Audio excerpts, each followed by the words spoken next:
Saludos cordiales, sean todos bienvenidos a nuestra ponencia del día de hoy, donde mis compañeros y yo estaremos abordando conceptos relativos a la neuropsicología forense con énfasis en el autoengaño y la mentira.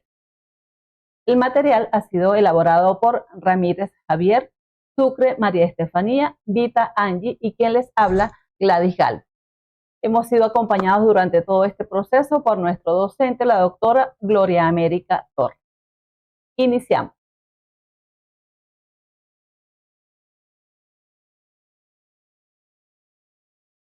Iniciamos describiendo la psicología jurídica. Para Girón, en el 2016 nos dice que es una rama de la psicología que auxilia el derecho en cuanto a la aplicación de sus conocimientos y profesión en cuestiones y asuntos legales para la administración de la justicia dentro de un foro o tribunal. También es una vertiente hacia otros ámbitos del conocimiento científico como la psicología legal, la psicología forense y la psicología criminológica. En consecuencia, la neuropsicología forense es una disciplina que aplica sus principios a la neurociencia y a la psicología en el ámbito legal. Se encarga de evaluar las funciones cognitivas, conductuales y emocionales de aquellas personas implicadas en los procesos legales, con el objetivo de comprender su comportamiento y tomar decisiones no solamente informadas, sino científicas. Nuestro cerebro, para dar continuidad, está anatómica y fisiológicamente posee estructuras diferentes. En cuanto a su anatomía, el cerebro es un órgano gelatinoso de aproximadamente 1.5 kilogramos en los adultos, ubicado y protegido dentro de los huesos del cráneo. Está protegido internamente por las meninges y está dividido en hemisferio cerebral derecho y hemisferio cerebral izquierdo. Tanto el cerebro como el tronco encefálico y el cerebelo forman esta estructura que nosotros conocemos como sistema nervioso central. Metafóricamente, nuestro cerebro es como el director de orquesta, porque es el encargado de la coordinación y control de todo lo que sucede en nuestro organismo. Ahora, desde la fisiología, el cerebro es ese órgano prodigioso donde se gestan importantes facultades y procesos cognitivos como la conciencia, los pensamientos, la percepción, la atención, la memoria y los comportamientos, entre otros tantos facultades. Ahora, paradójicamente, por ser nuestro cerebro el encargado de aquellas funciones cognitivas superiores, también nos torna vulnerables porque en circunstancias nos dificulta detectar aquellos comportamientos como el autoengaño y en particular la mentira. Ahora, ¿cuáles son esas áreas del cerebro que nos hace distorsionar, en este caso, la memoria? El cerebro se encarga de mantener en constante movimiento, en constante acción a la memoria a través de varios mecanismos. Por ejemplo, la plasticidad neuronal, la consolidación de la memoria, la reconsolidación de la memoria, el olvido y la interferencia. Cuando hablamos de la plasticidad neuronal, es en el cerebro es capaz de cambiar su estructura y conexiones en respuesta a la experiencia. Quiere decir que cada vez que aprendemos algo nuevo, las neuronas se modifican para crear nuevas conexiones y fortalecer la información ya existente.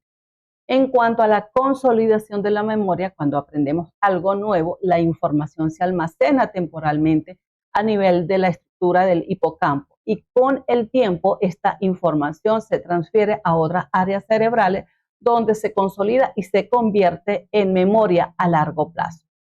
Ahora, cuando hablamos de reconsolidación de la memoria, es que cada vez que recordamos algo, la memoria no se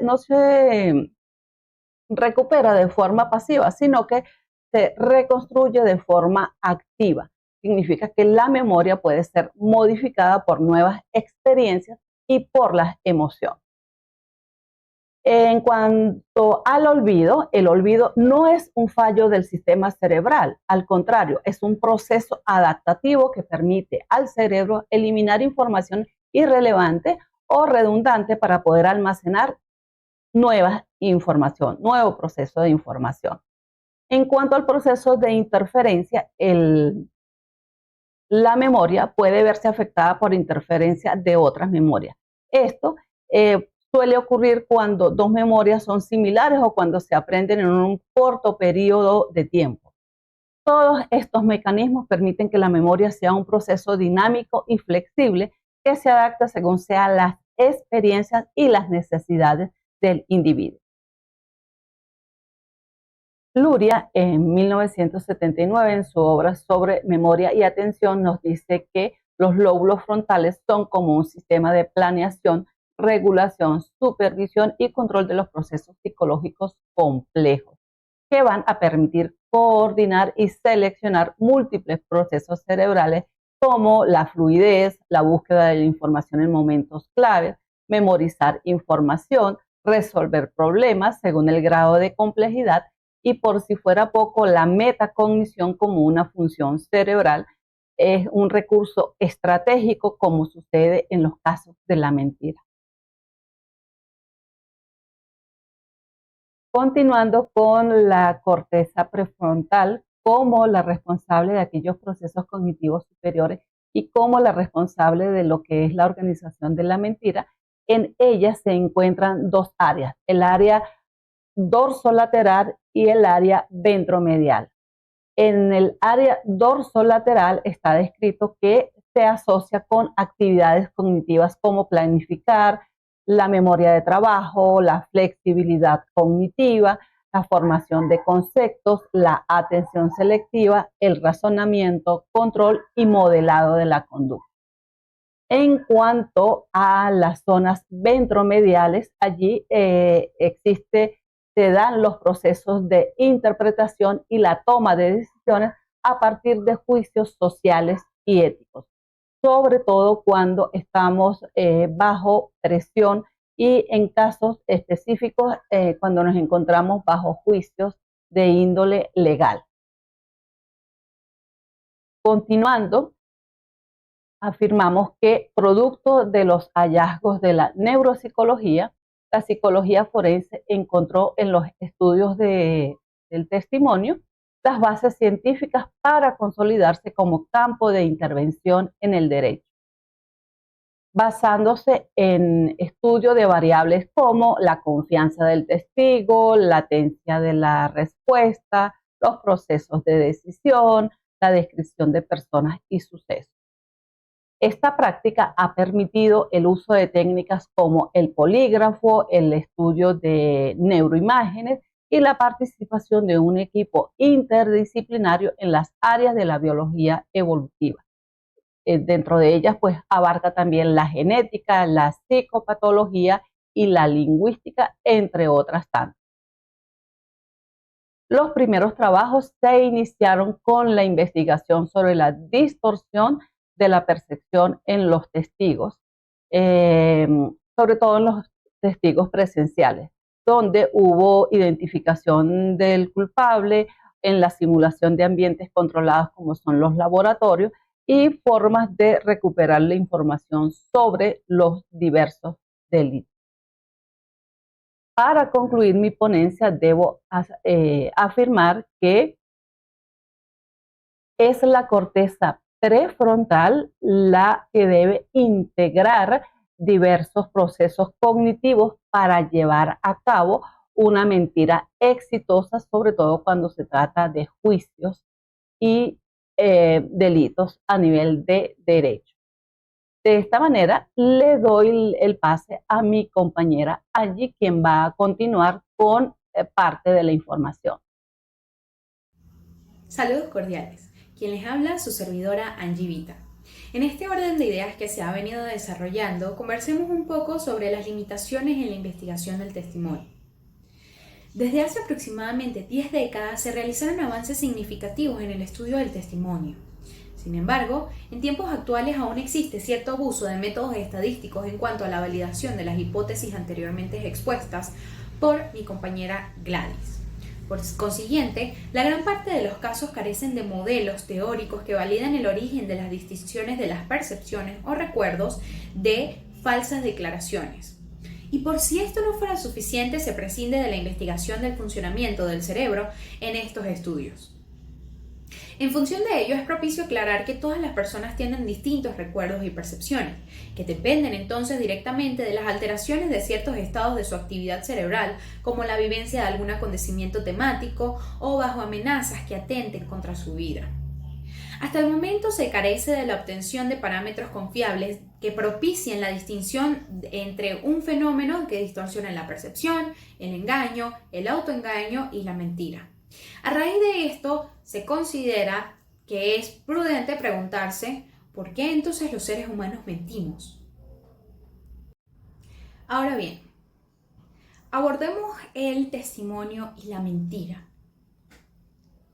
La comprensión del testimonio se fundamenta en la necesidad de entender cuándo un sujeto está emitiendo falsos testimonios en una declaración judicial. Es tanto el interés en el estudio de esto que a lo largo de la historia se han desarrollado distintos largometrajes, películas o novelas respecto a la facilidad que demuestran tener ciertos individuos para lograr sus cometidos a través de la mentira. No obstante, aunque este tipo de situaciones en ocasiones atraigan la atención de quien lo presencia, la mentira es capaz de deteriorar las relaciones sociales e influir de manera negativa en los objetivos mancomunados de todo individuo que forma parte de una sociedad, alcanzando así casi sin levantar sospecha la modificación de los comportamientos grupales, y es allí cuando se hace necesaria la investigación del origen de la mentira con el único propósito de determinar una metodología que propicie su evaluación desde la psicología forense. Pues del concepto de mentira. En el año 1966, Ekman P. alega que la mentira se trata de una de las características más centrales de la vida y una buena comprensión sobre esta es esencial para la mayoría de los asuntos de la humanidad.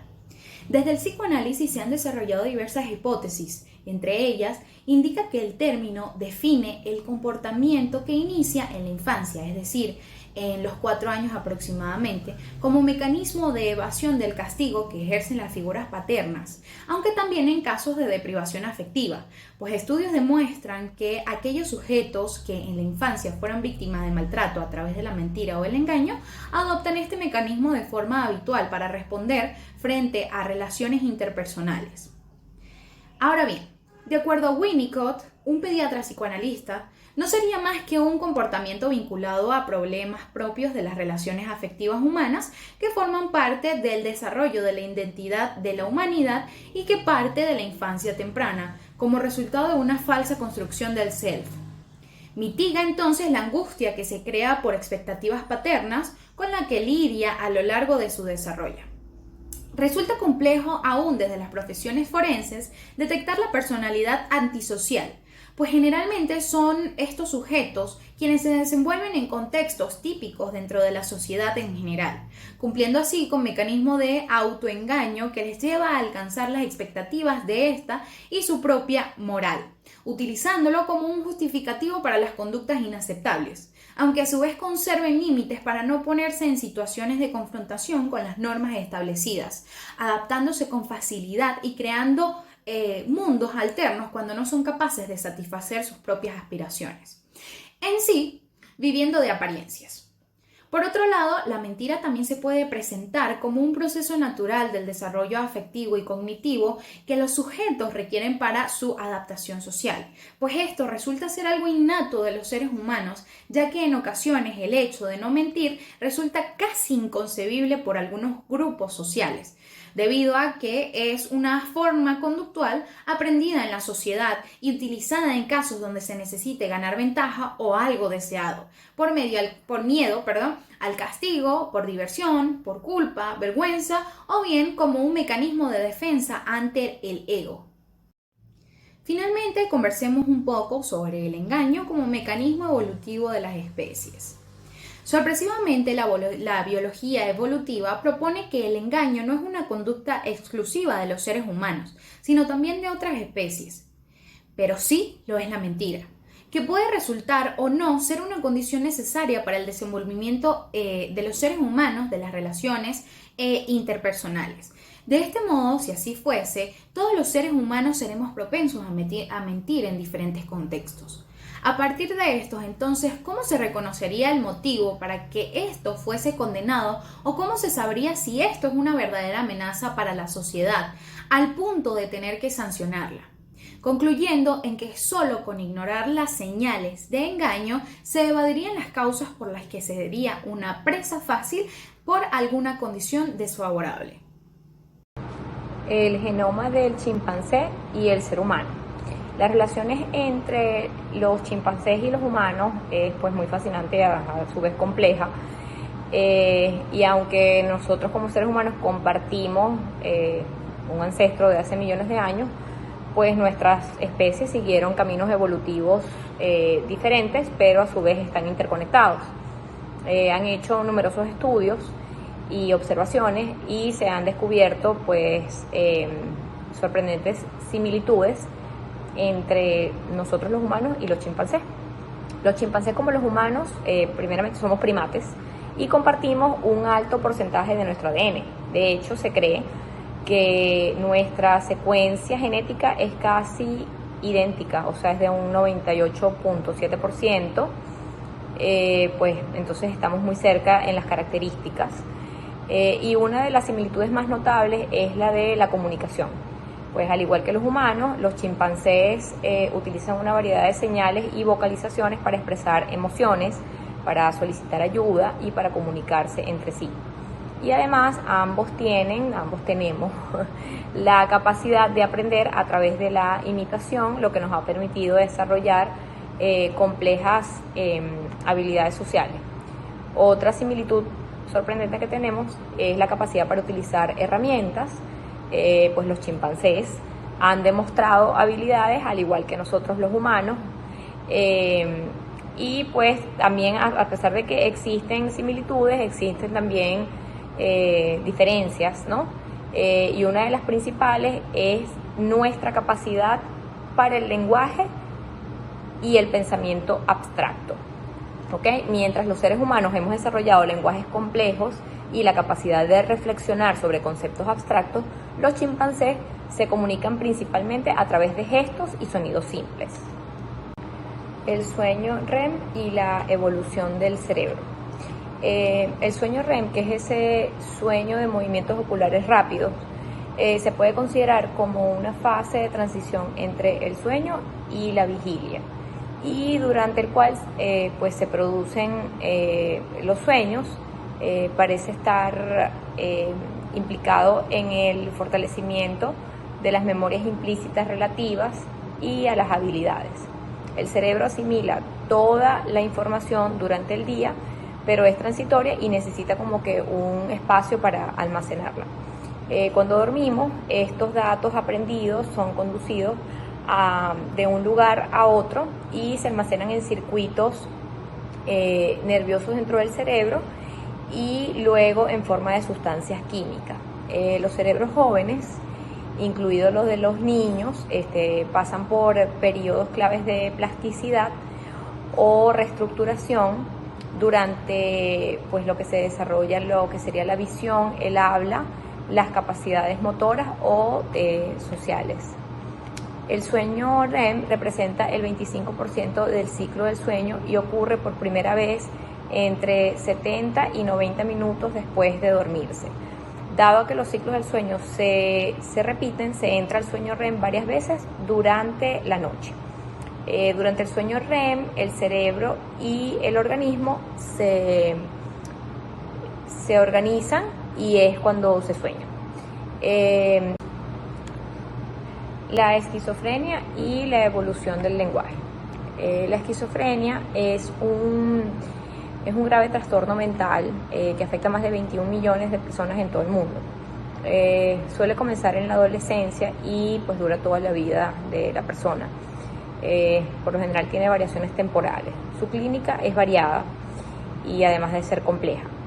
Tiene síntomas que abrazan gran parte de lo que es la psicopatología y su pronóstico pues suele ser bien oscuro. Es frecuente que también se le sumen otras enfermedades y pues a pesar de los avances terapéuticos pues no tiene muy buen pronóstico. Las alteraciones del lenguaje son uno de los síntomas esenciales de esa enfermedad. Entre ellos está el que sería el discurso incoherente o irrelevante, el discurso desorganizado. Nancy Andriasen elaboró una escala hace muchos años, en los años 70, que sintetiza y define de forma objetiva las alteraciones lingüísticas de la esquizofrenia.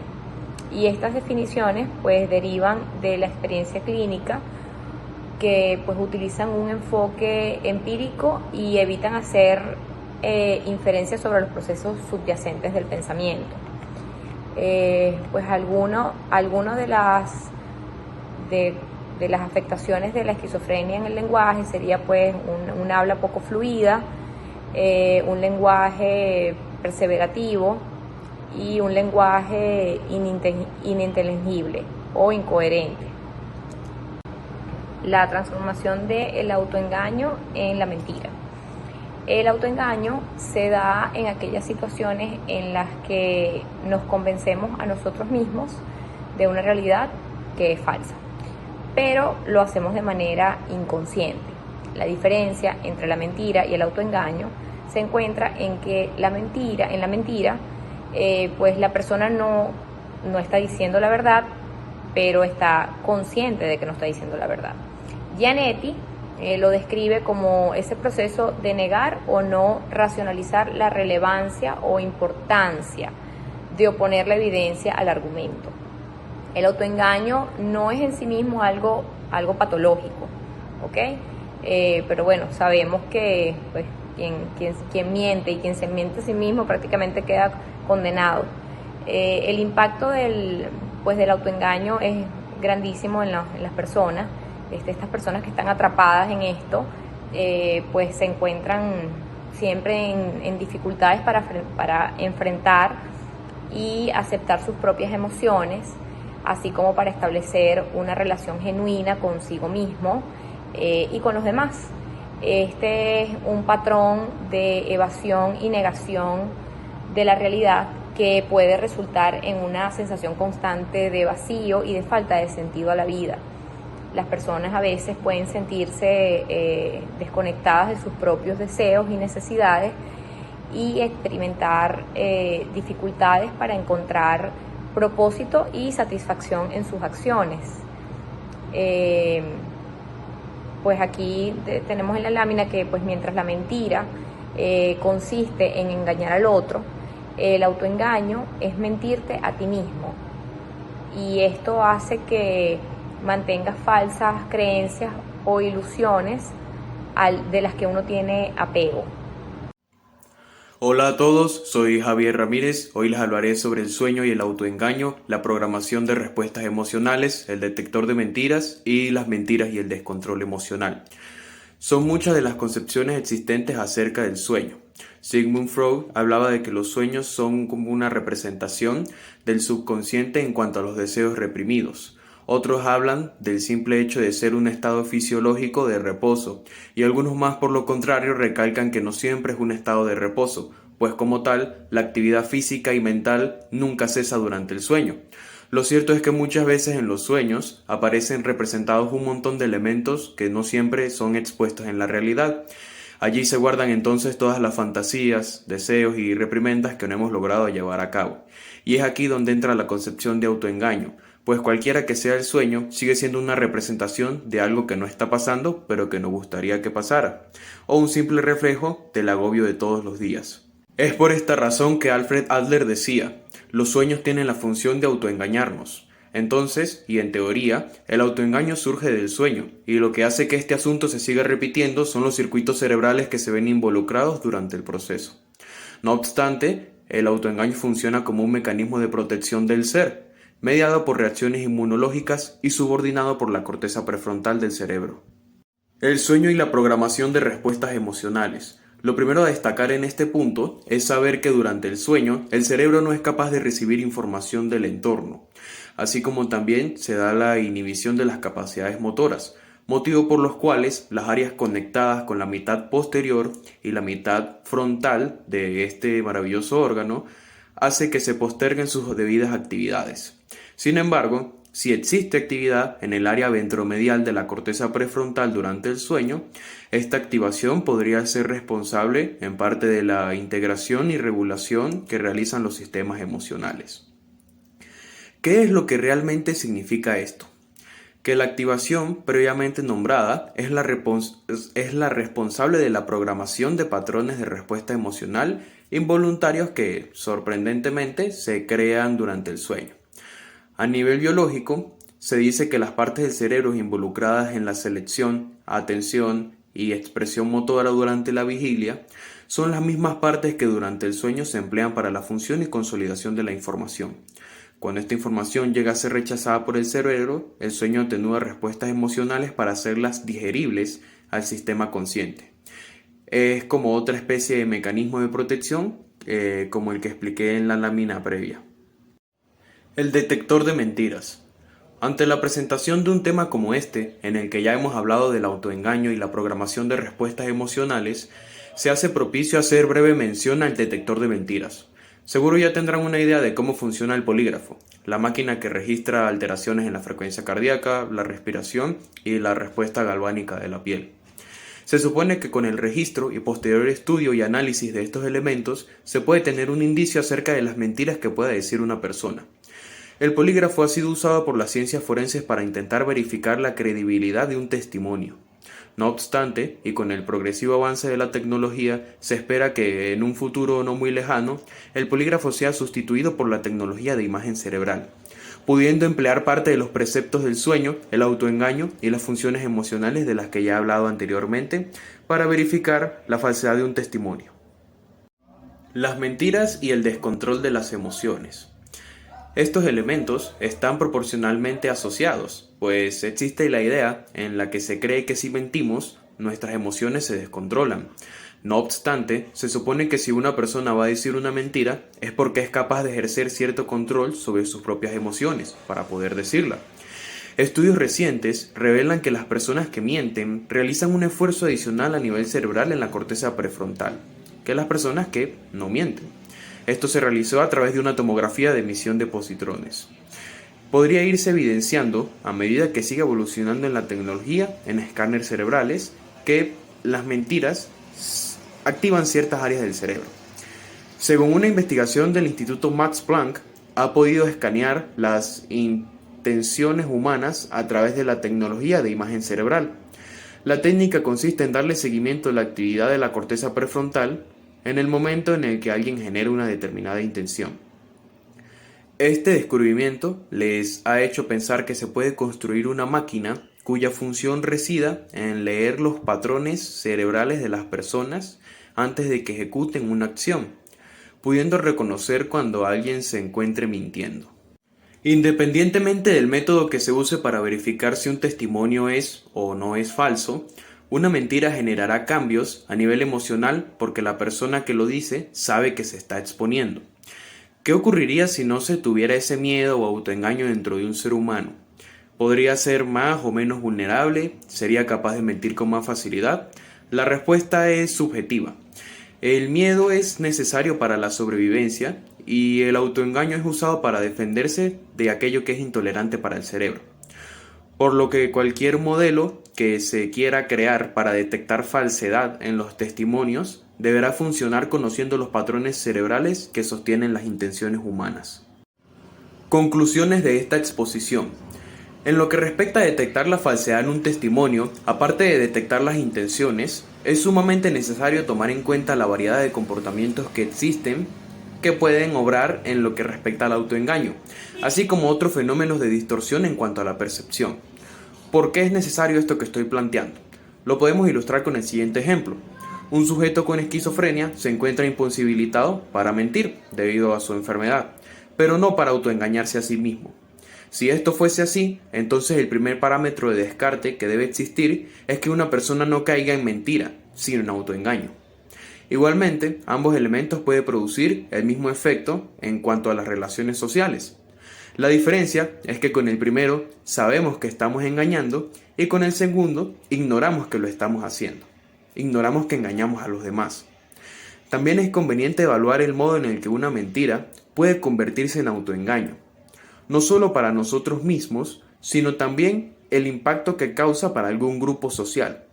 Por ejemplo, si la mentira se origina en la relación social, se puede transformar en autoengaño a través de los procesos de simulación interna emocional, que tendría su antecedente durante la consolidación de la memoria en el sueño.